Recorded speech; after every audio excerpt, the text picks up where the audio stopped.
Hey there, my name is Graham Burke. And my name's Michaela Nichols. When Graham and I first started dating, we made a list.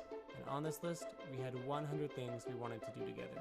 The majority were completely random, like carving watermelons or visiting the Fremont Troll.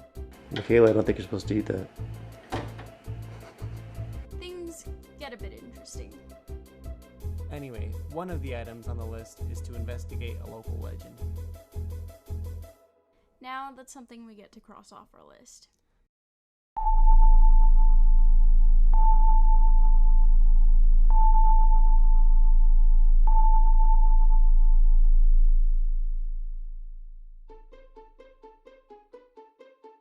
It's May 29th, 1993, a Saturday. Conrad Bateman arrived at his wheat field to find something wrong with his crop. It had been flattened. There were crop circles here in Kennewick, Washington. Crop circles are areas in standing crops that have been flattened into unique and interesting patterns. They've appeared all over the world, and the cause is almost always unclear.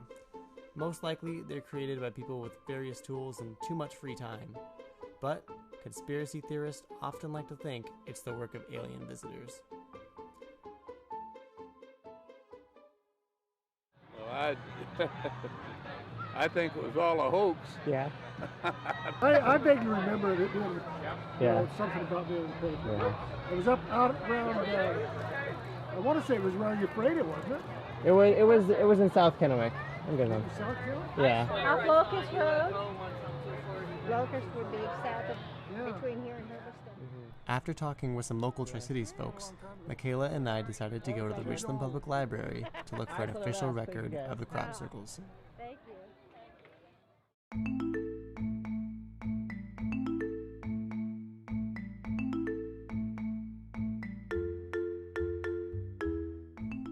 The Richland Library has almost a daily record of the Tri-City Herald on this special film called Microfilm. We looked through late May and early June, but we couldn't find an article about the crop circles. However, June 1st and June 2nd were both missing from that library. So we went to a library in Kennewick and found the missing days. There was an article printed on June 1st about the crop circles in Kennewick. However, it was pretty faded and it was kind of hard to read. We managed to get a hold of a contact we had inside of the Tri-City Herald, and he let us in to look at the actual printed copy.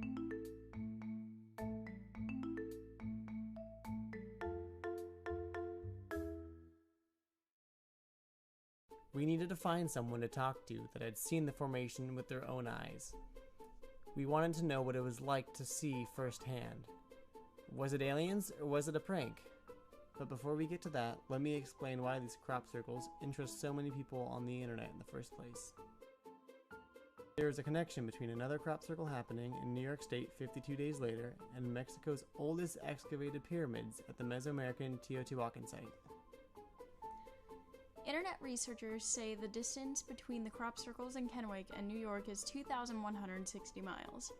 The distance between Teotihuacan and Kennewick, as well as the distance between Teotihuacan and Herkimer, New York, is pretty close to 2,160 miles. 2,160 is also the number of years in the Mayan celestial age. It is also the diameter of the moon, in miles. Researchers have found ways to tie information from those crop circles to volcanic and seismic activity across the globe. But that's a discussion for another day, because conspiracy theories are just that, theories. All that we know for sure right now is that there were crop circles in Kennewick, but there's no evidence to support the claim that it was even the work of aliens in the first place. A lot of the people we talked to that had lived in the Tri-Cities in the 1990s hadn't heard of our crop circles. However, we found someone who had not only heard of the crop circles, but he had seen them. In fact, he photographed them. My name is Bob Roddy, and I'm the photo editor at the Tri-City Herald. And I've been working at the Tri-City Herald for 33 years. Wow, that's a long time. I think I was able to, if I recall, it was up in a wheat field, and it was pretty sizable. And I'm pretty sure I used a pretty strong telephoto lens from quite a distance to be able to capture that whole.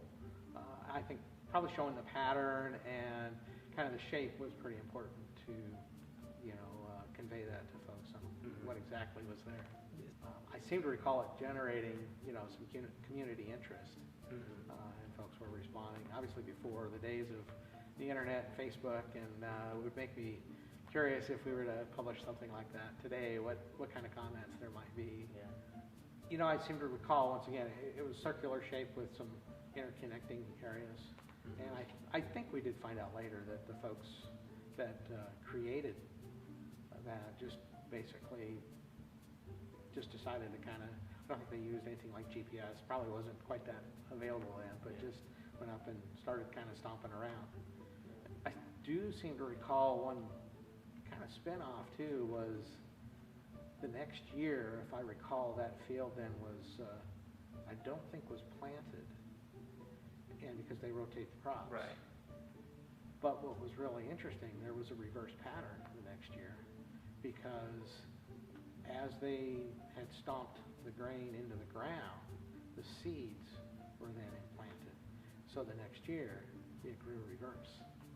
We actually learned a lot from talking to Bob Brody, but after that, I actually managed to get a phone number for the man that owned the wheat field, Larry Bateman. Had you heard of crop circles before it happened on your property? Oh yeah, I've seen articles in Reader's Digest or National Geographic and whatnot. Yeah, I was aware of them.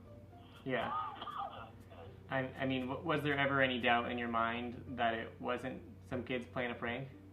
Well, you never know. There's always that outside possibility, but for the most part, I didn't figure it was anything more than just a prank. Right.